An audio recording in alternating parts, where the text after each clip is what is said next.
Welcome back to the Budget Gamer channel, where we bring you critical and in-depth reviews of just about every indie game we can get our hands on, and today we're going to be taking a look at TImmy and the Mysterious Forest for the Nintendo Switch. And let me just start off by saying, this game is nuts.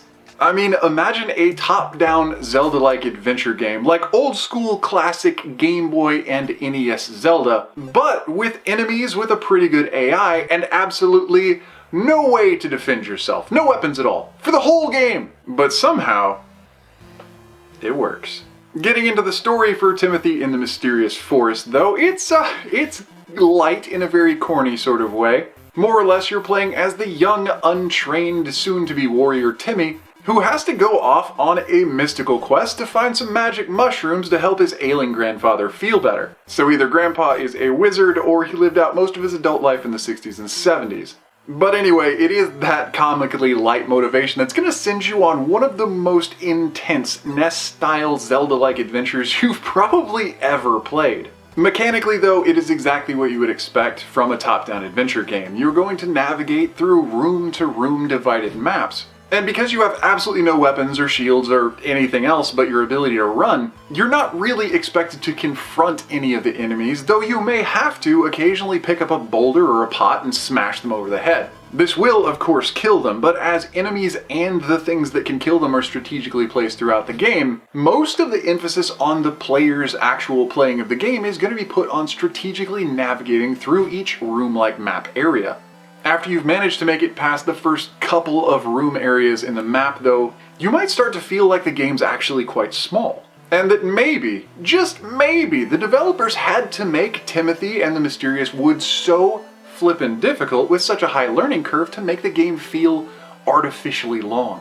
But that is most decidedly not the case. And because some people might consider the information about that to be a bit spoilery, I'm gonna save that way back for the end of the review. Like I said though, mechanically it's a pretty simple game. You'll have to evade, occasionally pick up something, hurl it at an enemy to kill it just to get it out of your way enough to sprint through the rest of the map. But like any good Zelda-like, you'll also have some quests and you'll have to find some items to give to some people, to get other items, to get some things that you need, to make it just a little bit further into the map. And all the while focusing on your mystical magic mushroom quest, you're creeping your way ever so delicately toward the end of the game boss. And if you're wondering how you could possibly have a boss fight in a game with no weapons, well, I'm not shy about telling you I died nearly 40 times before I actually finally beat the dang thing. Thankfully though, other than a step and fetch, there's really not much RPG to the game. There is a shop, but you're not really storing up coins or rupees,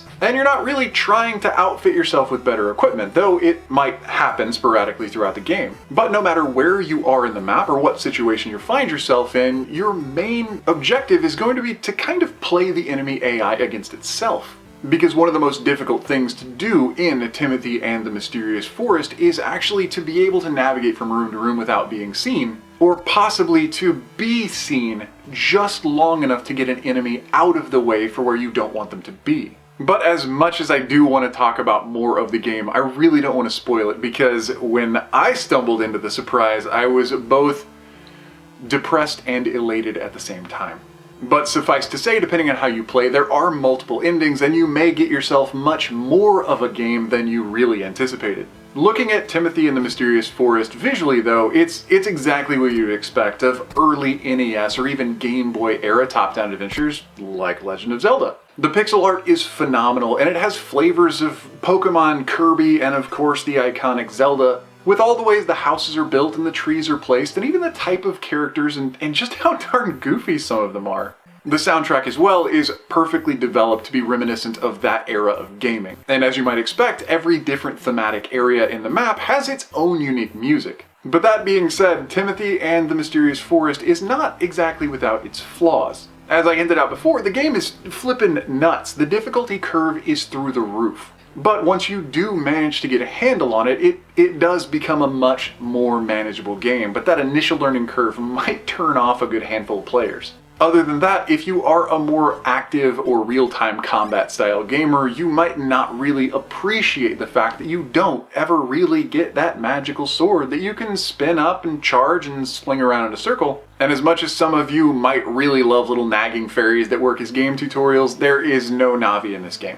But other than that, looking at Timothy and the Mysterious Forest as a game, as a whole experience taking a step back, there's really not much to critique. It is flippin' hard. It is for a hardcore challenge style gamer who loves to get thrown into situations where they just have to die and do it over, and die and do it over, and die and do it again until they manage to get it right.